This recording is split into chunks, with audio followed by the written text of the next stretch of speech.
This is the only lesson where we will use the Adobe Spark web application, as it's the only version that lets you set up your brand. We'll go over how to create your brand and the importance of doing so.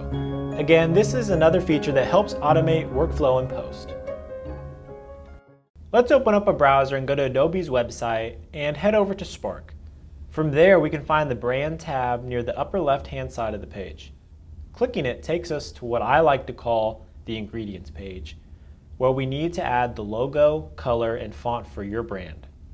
I'll go ahead and add a logo from my desktop and choose a suggested color from my logo and a font that I think will match.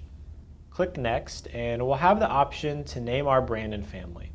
It'll load for a couple of seconds and take you to your brand page, where it will tell you that you can add more logos, colors, and fonts to your brand.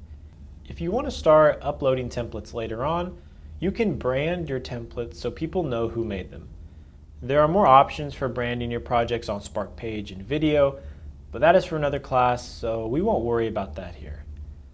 Let us hop into Spark Post on our phones again and see what our brand looks like on a template. Choose a random one and click the brand button in the bottom middle, and if you have multiple brands like me, you'll click Switch Brand, select the new brand, and then click Brandify. Almost instantly, our brand is implemented into the template and we can go ahead and edit away.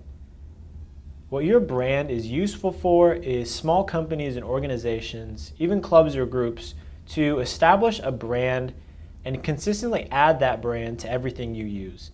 The more people see those logos, colors, and fonts together, the quicker it'll leave an imprint and you'll be remembered by larger numbers of people.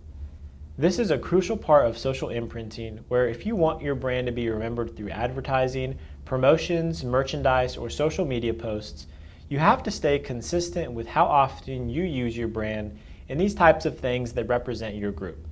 The more unique the logos, colors, and fonts are, the better the job at imprinting in a potential customer, client, or partner.